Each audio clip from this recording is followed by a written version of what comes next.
We are resuming the study of Edward II, Act 4, Scene also 4. It is the neighborhood of Harwich. Enter Queen Isabella, Prince Edward, Kent, his brother, the younger Mortimer, and Sir John of Annaugh. Now they are holding meetings. Queen Isabella, now lords, our loving friends and countrymen, welcome to England all. With prosperous winds, our kindest friends in Belgia have we left. To cope with friends at home, a heavy case, when force to force is knit, and sword and glaive, in civil broils makes kin and countrymen slaughter themselves in others, and their sides with their own weapons good, but what's the hell? Now Queen Isabella has attacked the King Edward II on England, and different barons, rebellious barons, and John of Annaugh from France, they are in the side of Queen, and they have attacked. Although Queen is very sorry that she has attacked England, means that she has attacked over her own husband, the bad king of England. But the fact is that only the innocent subject, innocent people will be killed. There would be much bloodshed, murder, and the people will have to face them. This is the problem. And this has all been caused by the demerits of the king itself. So now they are forced to attack over them. These are the important lines here, that the dialogue of Queen Isabella, explanatory lines. Misgoverned kings are cause of all this wreck. The Edward, thou art one among them all. She says her husband a misgoverned king, because he is a weak king. He is a king who has been emotionally attached with Gaveston and ignored his offices. So that's why she has been compelled to attack and dethrone him. Whose looseness hath betrayed thy land to a spoil, and made the channels overflow with blood. Of thine own people patron shouldst thou be, but thou. Now the common people will face this bloodshed. And due to you, the king, this has been caused. You are responsible for spoiling your land, England. You are responsible. Young Mortimer, who is the important baron and acting like the commander in the army now from the side of Queen. Nay, madam, if you be a warrior, you must not grow so passionate in speeches. Lord, sit that we are, by sufferance of heaven. Mortimer sensed that madam is becoming emotionally attached, because a wife is going to attack over her own husband. This is very painful for a wife, that she has been compelled. But Mortimer is supporting her. Why? So that she should be disengaged from her husband, so that he can fill this place, this vacant in the life of Queen Isabella.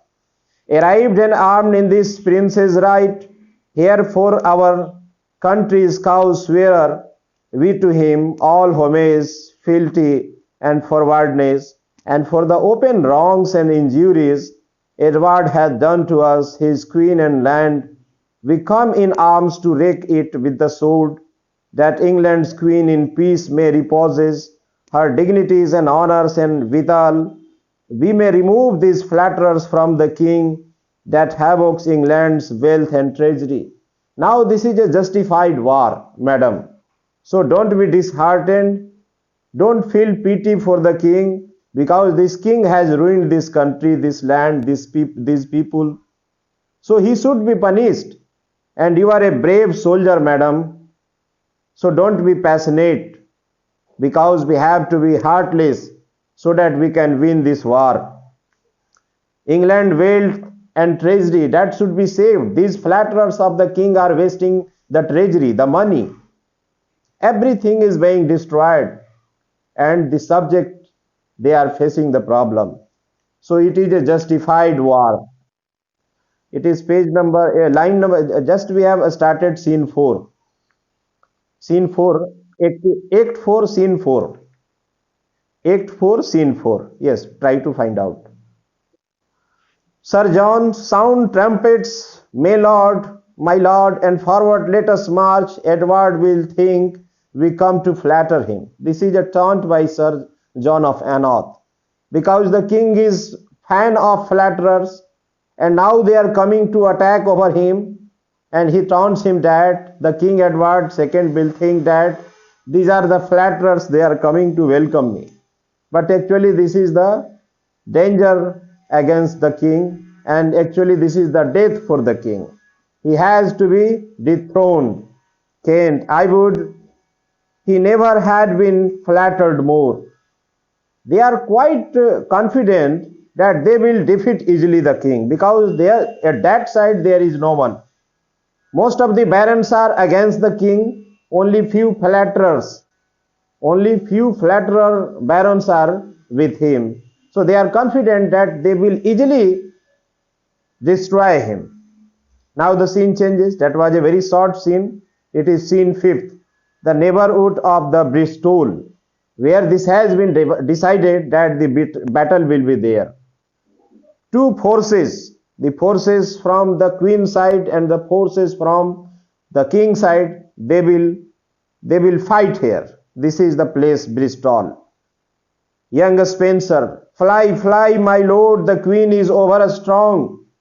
Her friends do multiply and yours do fail.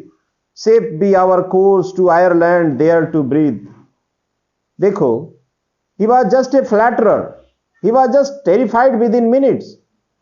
And he was clear that the queen side is powerful, because most of the valiant barons have joined their party. And king side, they are not powerful. Rather, they are powerless, because most of the serious barons have forsaken him. So that's why there is no alternative than to leave the battlefield, and run away from the war. King Edward, what? Was I want to fly and run away and leave the Mortimer's conquerors behind? Give me my horse and let's enforce our troops, and in this bed of honor die with fame. King Edward is the king of England. How can he run away in that manner? This is a shameful act for him. So that's why he challenges the force, and he led his force so that he can win the war and crush the rebellion barons, and also teach the lesson to his wife, that is not a faithful wife.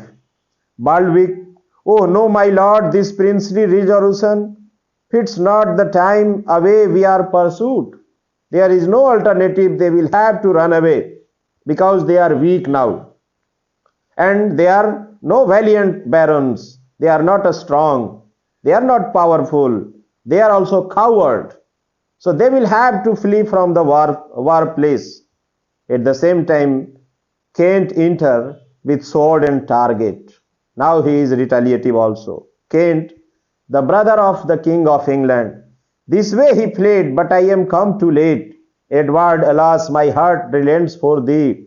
Proud traitor Mortimer, why dost thou chase thy lawful king, thy sovereign, with thy sword? Again, this is the explanatory line, the dialogue of Kent.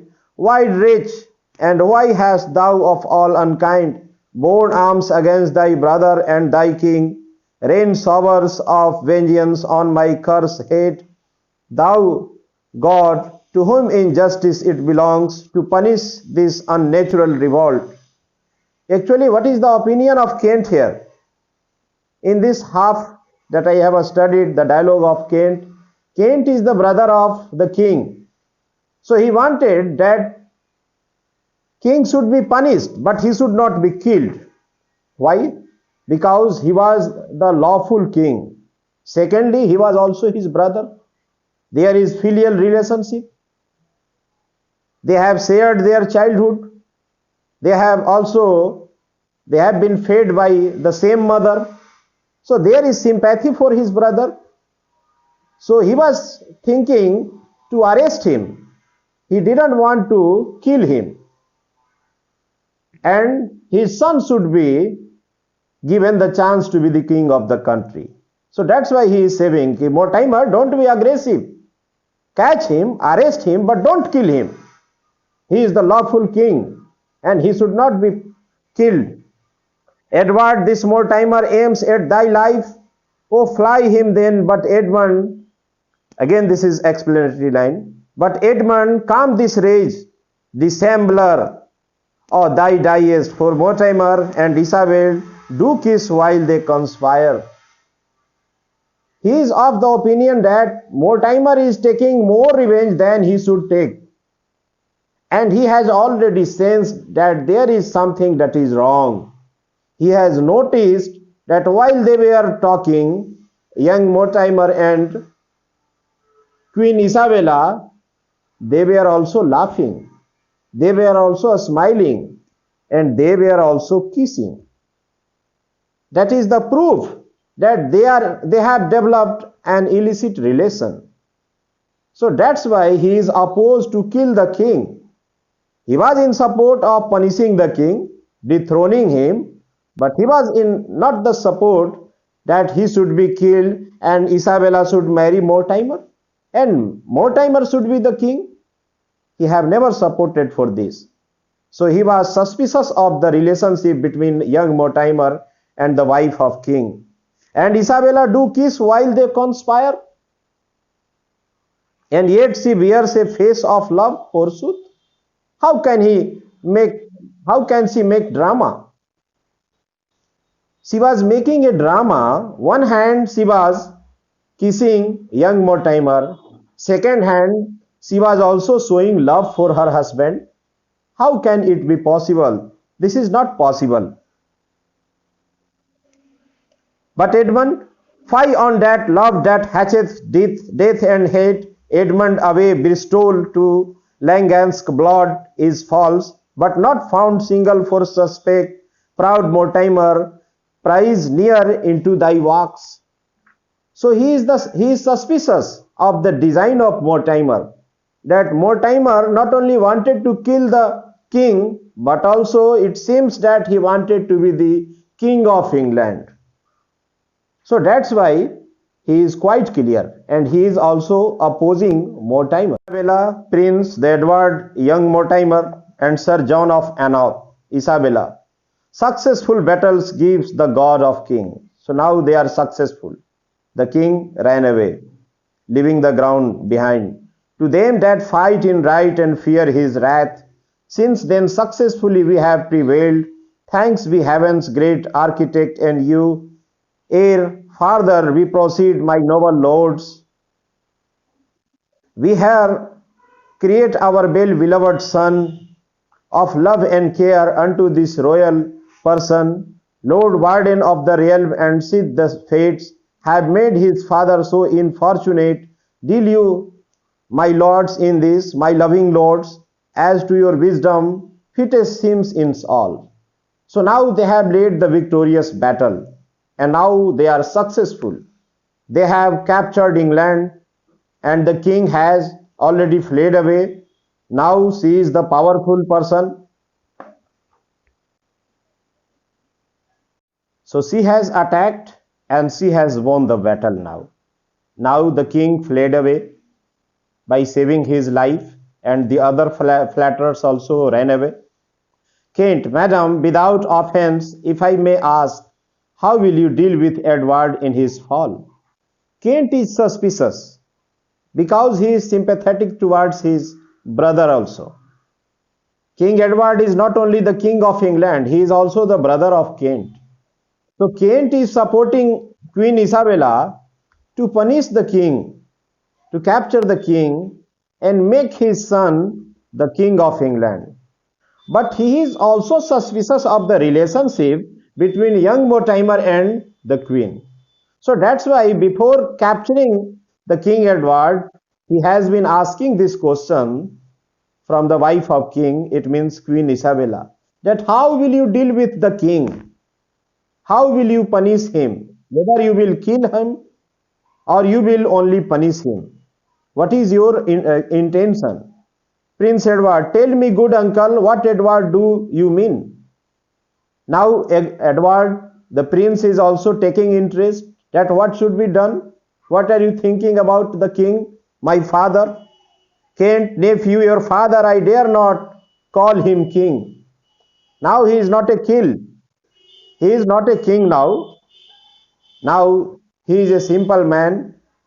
The chances is that Edward Prince will be the king of England. Young Mortimer, my lord of Kent, what needs these questions? It is not in her controlment nor in ours, but as the realm and parliament shall please, so shall your brother be disposed of. So parliament will decide that what will happen to the king. He will be punished, he will be killed. This will be decided by parliament. And who will call the parliament? Unanimously, the queen, the wife of Edward the king, Prince Edward, Kent, and this Mortimer and others. And it is quite natural that young Mortimer will be quite confident there. He will be dominating personality in that group, and he will lead the punishment of the king. It is the chance.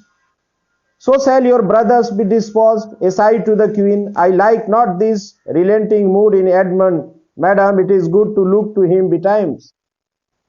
Young Spencer, young Mortimer, is cautioning the queen that Edmund is becoming sympathetic. It is not good for us, because he is also the brother. He has tender heart towards his brother, and he is advocating that he should not be killed only. King should not be killed. Queen Isabella, my lord, the mayor of Bristol knows our mind. Yeah, madam, and they escaped not easily, that fled the field.